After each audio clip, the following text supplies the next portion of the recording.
नमस्कार, मेरा नाम भाऊ तोरसेकर। आप देख रहे हैं प्रतिपक्ष। दोस्तों,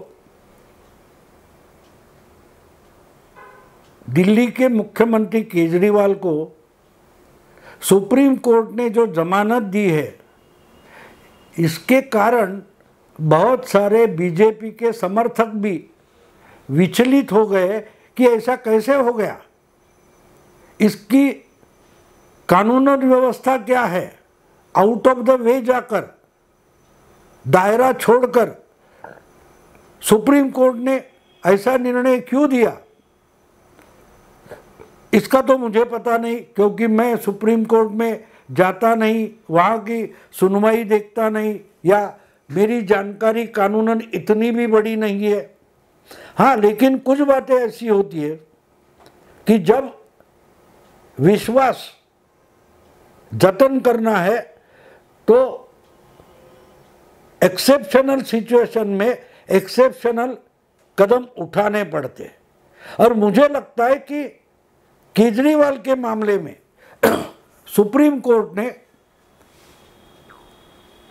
एक्सेप्शनल कदम उठाया है, अपवादात्मक है, लेकिन इसमें भी एक राजनीति हो सकती है। एक बात साफ है कि ईडी, सीबीआई वगैरह जो सेंट्रल की जांच एजेंसी है, इस पर बीजेपी के एजेंट करके आरोप लगता है। वो झूठा है, सही है, बात अलग रखो, लेकिन जब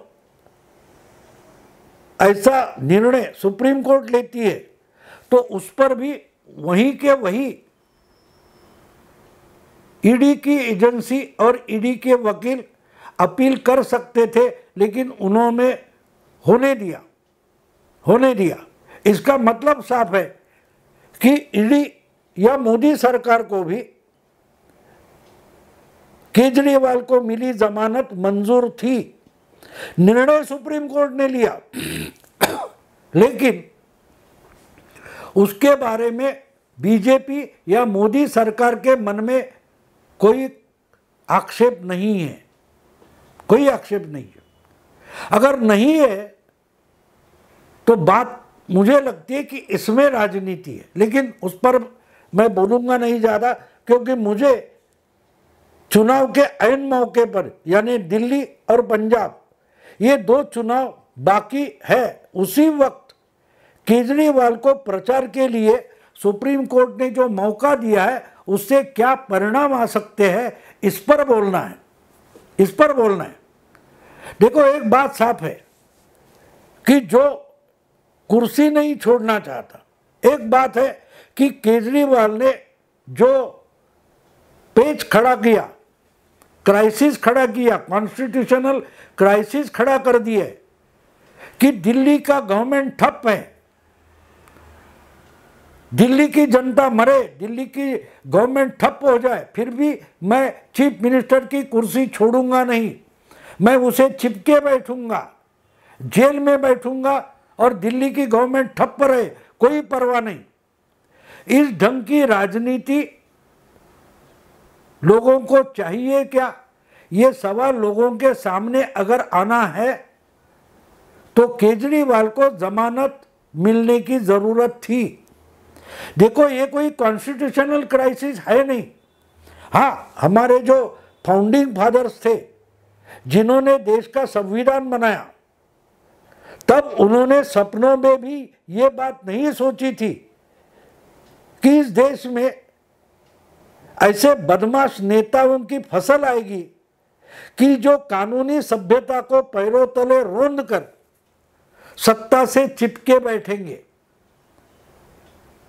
नैतिकता के सब दायरे पार करके बेशर्मी से सत्ता का उपभोग करेंगे।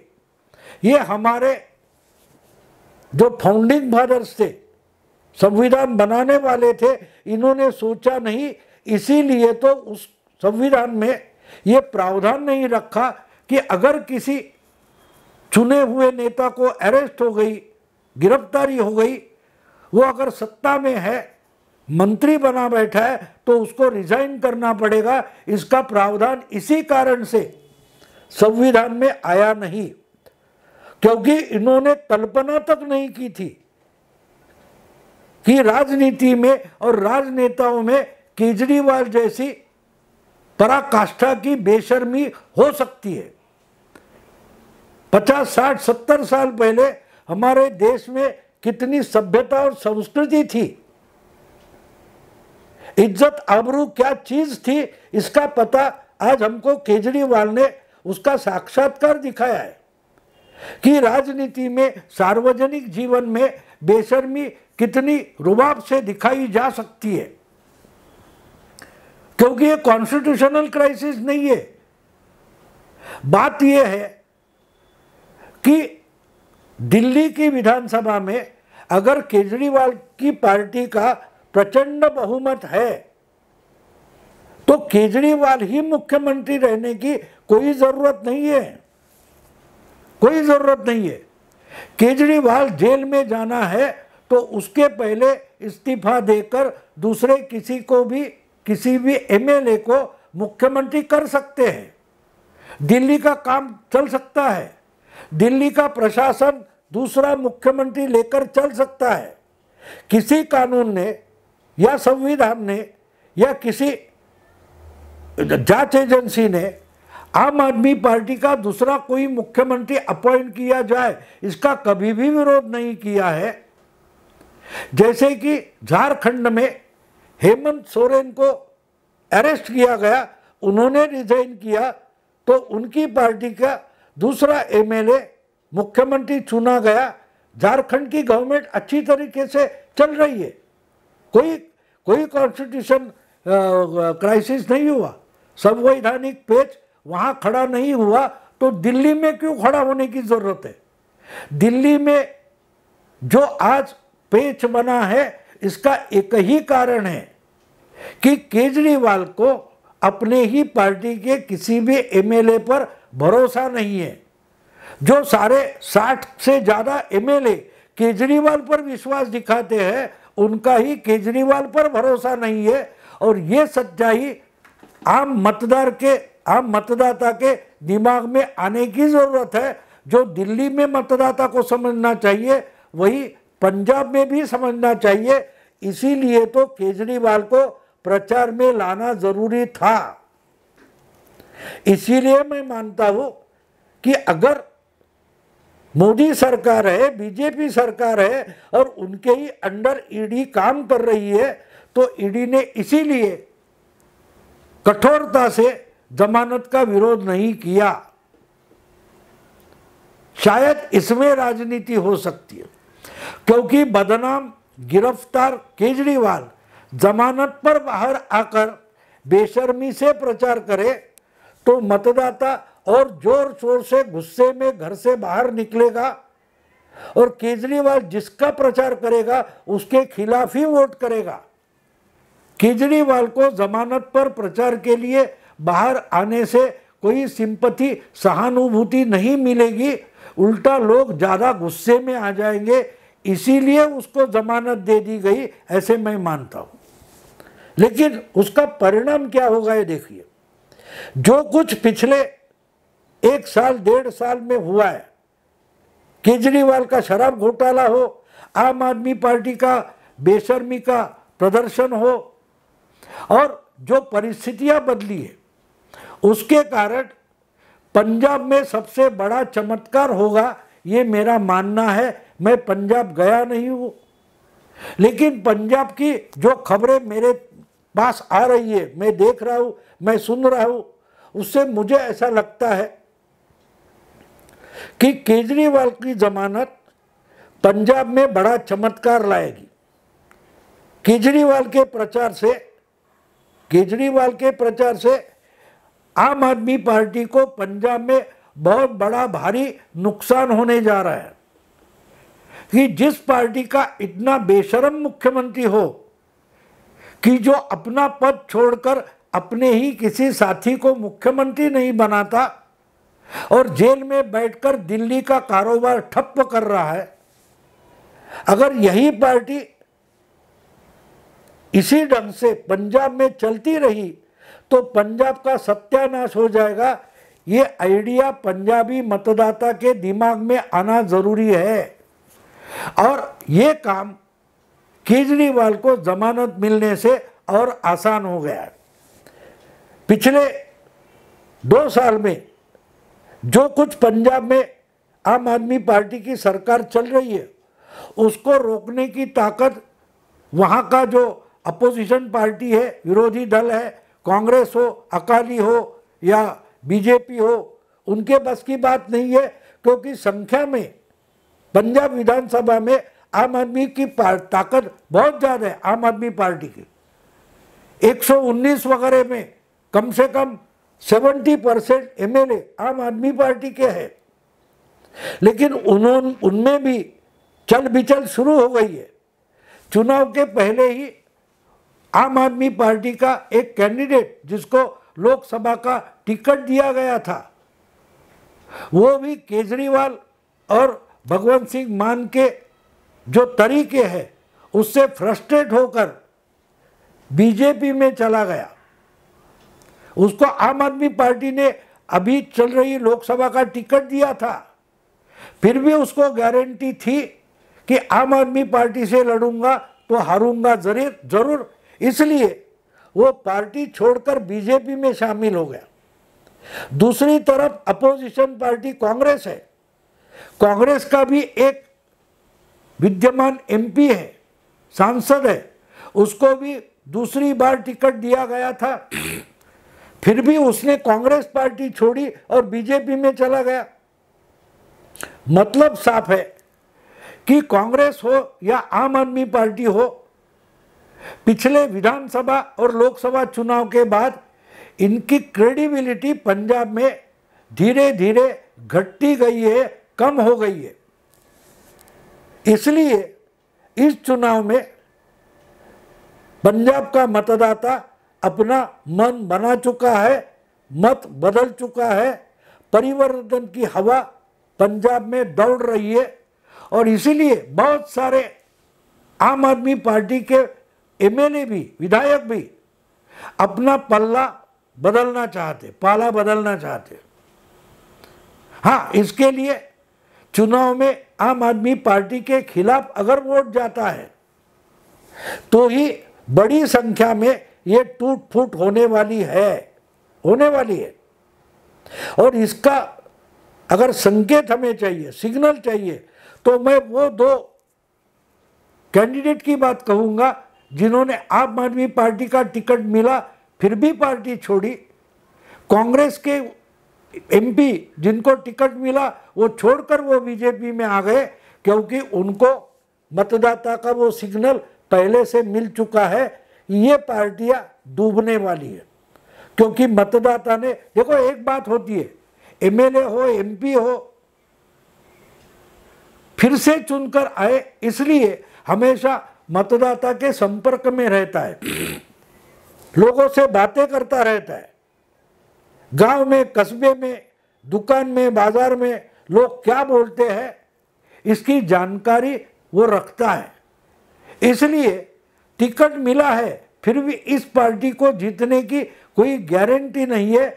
ये बात आम आदमी पार्टी या कांग्रेस के वो दोनों कैंडिडेट को मिली थी कि भाई जनता में कांग्रेस और आम आदमी पार्टी के लिए बहुत गुस्सा है, और इसलिए इन पार्टी से चुनाव लड़ना यानी हार के लिए आमंत्रण देना है। और इसलिए मैं मानता हूँ। और दूसरी बात देखिए, बीजेपी पहली बार अपनी ताकत से पंजाब में चुनाव लड़ रही है। पंजाब में सबसे बड़ी लोक संख्या सिख समाज की है, लेकिन हिंदू भी बड़ी ताकत से लड़ते हैं। जब तक बीजेपी अकालियों के साथ गठबंधन बनाकर लड़ती थी, तब तक बहुत बड़ी संख्या में हिंदू वोट बीजेपी के बजाय कांग्रेस को जाते थे। लेकिन इस बार ऐसा नहीं होगा, क्योंकि बीजेपी अब ओपनली अपने बलबूते पर, अपने ताकत पर लड़ रही है।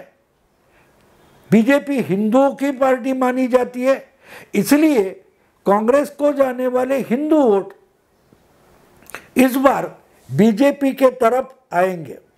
और दूसरी बात, कांग्रेस के अमरिंदर सिंह हो, सुनील जाखड़ हो, ऐसे बड़े बड़े नेता ऑलरेडी बीजेपी में आ चुके हैं। तो इसलिए बीजेपी के पास कांग्रेस का बना बनाया संगठन भी बीजेपी के पास आ गया। इसलिए बात यह हो गई है कि अभी पुरानी बीजेपी पंजाब में नहीं लड़ रही है और इसी कारण से पंजाब में बहुत बड़ा चमत्कार होने जा रहा है। और ऐसी बात रणनीतिकार माने जाने वाले प्रशांत किशोर ने भी बोली है। बंगाल, पंजाब, तमिलनाडु और बिहार में बड़ा चमत्कार होने जा रहा है, ये बात प्रशांत किशोर ने भी बोली है। एक समय था 5-6 साल पहले जब प्रशांत किशोर ने पंजाब में अमरिंदर सिंह और उनकी कांग्रेस पार्टी को जिताने की कोशिश की थी और जिता भी दिया था। जब प्रशांत किशोर की मदद लेकर अमरिंदर सिंह जीत गए थे, उसी वक्त उसी प्रशांत किशोर की मदद से राहुल गांधी बीजेपी उत्तर प्रदेश में बुरी तरह से हारे थे। कहने का मतलब यह है कि प्रशांत किशोर को पंजाब की नस मालूम है। अगर प्रशांत किशोर बोल रहे कि पंजाब में कुछ गड़बड़ होने वाली है तो बात साफ है। अब प्रशांत किशोर जो बात बोल रहे हैं, इसको हम बहुत सारे कांग्रेसी नेता बीजेपी में आने से जोड़कर देखे। बहुत सारे हिंदू कांग्रेस को वोट देते थे, ये बात जोड़कर देखे तो चमत्कार पॉसिबल है। और इसमें बोनस केजरीवाल को जमानत, क्योंकि एक बात साफ है कि जो कुछ दिन बचे हैं उसमें केजरीवाल पूरी ताकत झोंक कर पंजाब में अपनी पार्टी का प्रचार करेंगे। और जबकि केजरीवाल जैसा बेशरम नेता पंजाब में अपनी पार्टी के लिए वोट मांगने जाएगा तो उतने वो वोटरों को गुस्से में लाएगा और ज़्यादा से ज़्यादा लोग आम आदमी पार्टी को पीठ दिखाकर दूसरे किसी पार्टी के पास जाएंगे।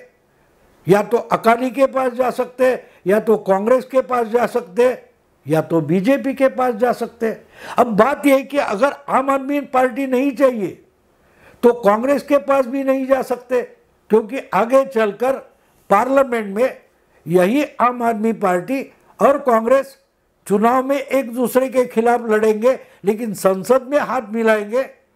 तो अगर आम आदमी पार्टी नहीं चाहिए तो कांग्रेस को वोट नहीं दे सकते। अकाली दल तो अलग थलग पड़ा हुआ है, तो बचा एक ही पर्याय है, अल्टरनेटिव है, वो बीजेपी है। और बीजेपी के पास आज संगठन है और अमरिंदर सिंह, सुनील जाखड़ जैसे बने बनाए रेडीमेड नेता भी है। तो इसलिए 4 जून को हम पंजाब में बड़ा चमत्कार देखते रहेंगे, ऐसा मुझे विश्वास है।